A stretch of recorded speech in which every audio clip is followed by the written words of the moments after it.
Okay, तो आप lunch पे कितना रुपया खर्च करते हो? 500, 1000 या 5000? आई नो, मैं जानता हूँ कि आप इस चैनल पे फाइनेंस रिलेटेड कंटेंट देखते हो, तो फिर मैं आपसे ये क्यों पूछ रहा हूँ कि आप लंच पे कितना रुपया खर्च करते हो? मोनिश पोवड़े, जो कि एक बिजनेसमैन, इन्वेस्टर और फिलैंथ्रोपिस्ट है, 2007 में वॉरेन बफे के साथ मात्र 2 घंटा लंच करने के लिए गाय स्पियर के साथ मिलकर $6.5 लाख का लंच करने के लिए बिड लगाया, जो कि अभी के अराउंड 5 CR होता है। अब सवाल ये आता है कि वॉरेन बफे, जो कि अभी दुनिया के 5th रिचेस्ट पर्सन है, वो मोनिश से लंच के लिए पैसा क्यों लेंगे? तो वॉरेन बफे साल में एक बार उनके साथ लंच करने के लिए मीटिंग करवाते हैं और वहां से जो पैसा मिलता है उसे चैरिटी में डोनेट कर देते हैं, जिसे गरीब लोगों के एजुकेशन और हेल्थ फैसिलिटी को इम्प्रूव करने के लिए यूज किया जाता है। मोनिश पोवड़े से एक इंटरव्यू पूछा गया कि वॉरेन बफे के साथ 5 करोड़ का लंच का एक्सपीरियंस कैसा रहा और आपको नहीं लगता कि ऐसे पैसा स्पेंड करना गलत है? तो मोनिश बोले, मेरे लाइफ का सबसे अमेजिंग एक्सपीरियंस में से एक एक्सपीरियंस था बफेट के साथ लंच करने का, और आज मेरे पास जो है वो सभी वॉरेन बफे की वजह से ही है। मनीष पिछले 25 सालों से स्टॉक मार्केट से एनुअली 25% का कंपाउंडेड रिटर्न ले रहे हैं।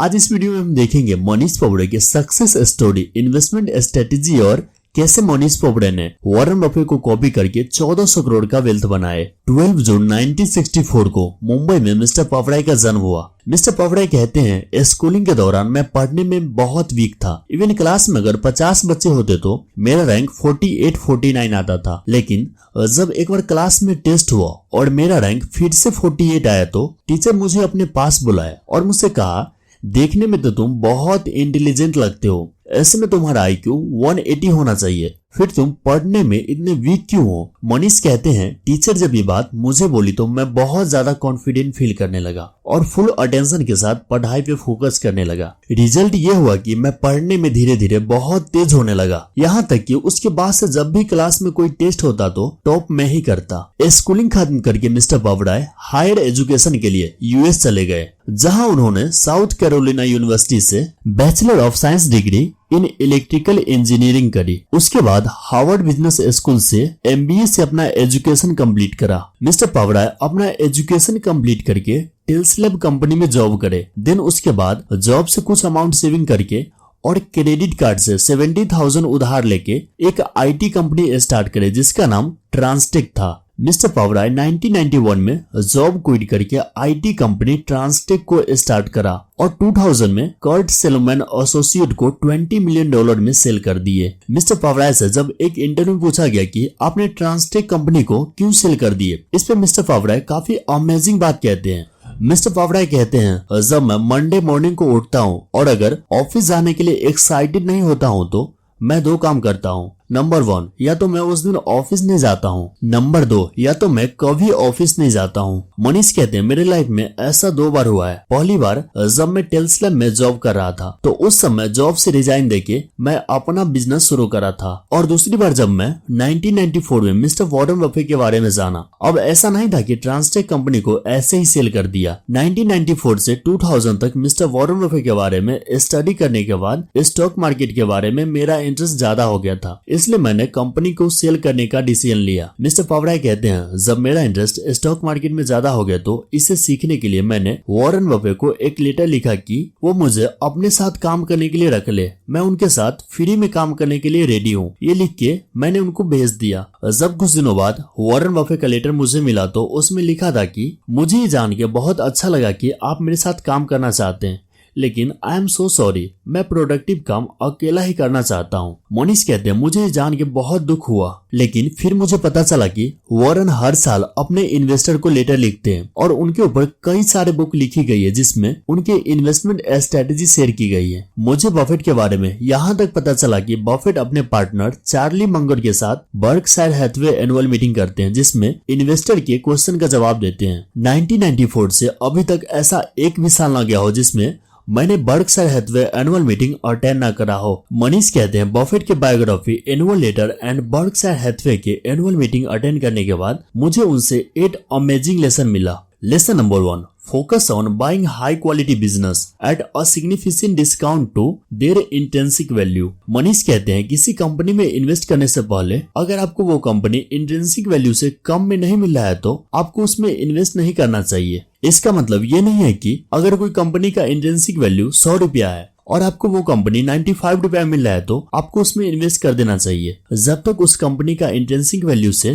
30-40% कम में नहीं मिल रहा है तो उसमें आपको इन्वेस्ट नहीं करना चाहिए। इंट्रिंसिक वैल्यू क्या है और इसे कैसे कैलकुलेट करते हैं वो हम किसी और वीडियो में देखेंगे। सो चैनल को सब्सक्राइब करके बेल बटन दबा के ऑल पे सिलेक्ट कर लीजिए। Lesson number 2, invest in business that have a moat with a competitive advantage that make it difficult for competitor to enter the market। Manish कहते हैं आपको ऐसे बिजनेस में इन्वेस्ट करना चाहिए जिसमें कंपटीटर उस बिजनेस में आसानी से एंटर न कर सके। मार्क जकरबर्ग फेसबुक को उस समय बनाया जिस समय बहुत कम लोगों को कोडिंग आता था और जैसे जैसे लोगों को कोडिंग आने लगा लेकिन उस समय तक फेसबुक पर यूजर की संख्या ज्यादा हो गया था जिसके कारण उस बिजनेस में कंपटीटर को फेसबुक से कम्पीट करना डिफिकल्ट हो गया था। सो आपको ऐसे बिजनेस में इन्वेस्ट करना चाहिए जिसमें कंपटीटर आसानी से एंटर न कर सके। Lesson number 3, look for company with a strong management team that has a track record of creating value for share holder. क्या आप ऐसे कंपनी में इन्वेस्ट करना चाहोगे जिसमें आपको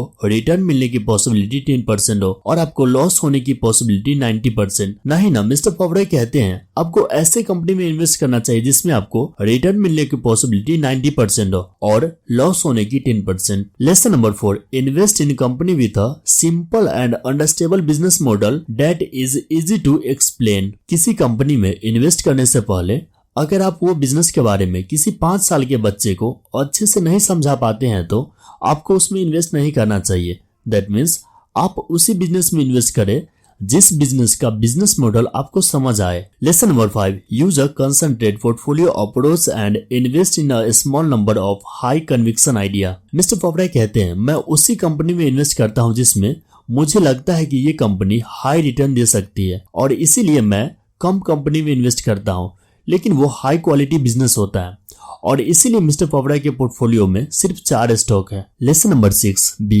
patience and hold on investment for the long term unless there is a significant change in the company's fundamental. Mister Pabrai कहते हैं कंपनी में इन्वेस्ट करने के बाद आपको अपना होल्डिंग स्टेक तब तक नहीं सेल करना चाहिए जब तक कि कंपनी के मैनेजमेंट एंड फ्यूचर प्लान में कोई बदलाव न हो और अगर कंपनी में कोई चेंजेस नहीं हो रही है तो आपको उसे लॉन्ग टर्म के लिए होल्ड करके रखना चाहिए। Lesson number 7, avoid leverage and debt and focus on company with a strong balance sheet and low debt level. Mister Pabrai कहते हैं किसी भी कंपनी में इन्वेस्ट करने से पहले आपको कंपनी के बैलेंस शीट पर जरूर फोकस करना चाहिए और आपको उसी कंपनी में इन्वेस्ट करना चाहिए जिसमें डेट कम से कम हो और अगर कंपनी के ऊपर कोई कर्ज नहीं है तो ये बहुत अच्छी बात है। Lesson number 8, follow a checklist based approach to investing and avoid making emotional decision. Mister Pabrai कहते हैं वॉरेन बफे के जितने भी इन्वेस्टमेंट फेल हुए उन सब का एक रीजन चेकलिस्ट बनाया जिसमें ये था कि बफेट की जितने भी इन्वेस्टमेंट फेल हुए उन सब का रीजन क्या था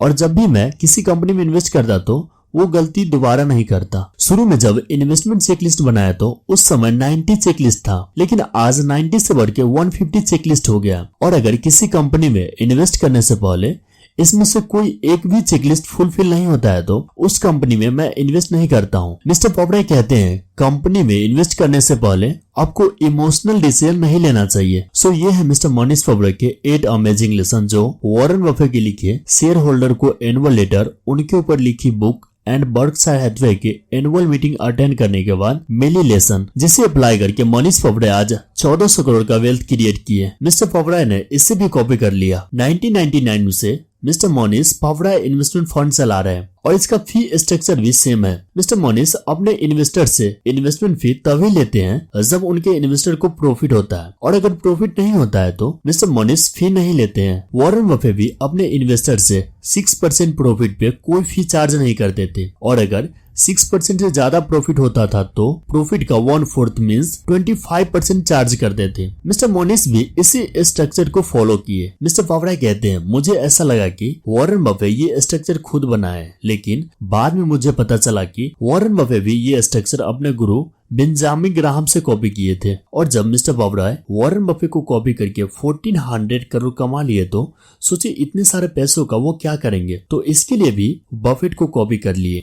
मिस्टर पवराय आनंद कुमार के सुपर 30 प्रोग्राम से काफी इम्प्रेस थे। आनंद कुमार सुपर 30 प्रोग्राम के जरिए जिन स्टूडेंट के पास हायर एजुकेशन कंप्लीट करने के लिए फाइनेंशियल सपोर्ट नहीं होता था तो उसे सुपर 30 प्रोग्राम के जरिए फ्री में एजुकेशन देते थे। मिस्टर पवराय चाहते थे कि आनंद कुमार सुपर 30 प्रोग्राम को और आगे बढ़ाए और इसलिए मिस्टर पवराय उन्हें कुछ चैरिटी करना चाहते थे, लेकिन आनंद कुमार ये कह के मना कर दिए कि हम चैरिटी नहीं लेते हैं। जिसके बाद मिस्टर पवराय ने खुद एक अपना दक्षिणा फाउंडेशन स्टार्ट करा जिसमें फाइनेंशियल वीक स्टूडेंट को फ्री में एजुकेशन दिया जाता है। सो ये था मिस्टर पवराय के struggle to success story and amazing investment strategy. So I hope इस वीडियो से मैं आपके नॉलेज को इम्प्रूव करने में हेल्प कर पाया हूँ। सो चैनल को सब्सक्राइब करके हमें सपोर्ट करें चैनल को ग्रो करने में। And thanks for watching this video.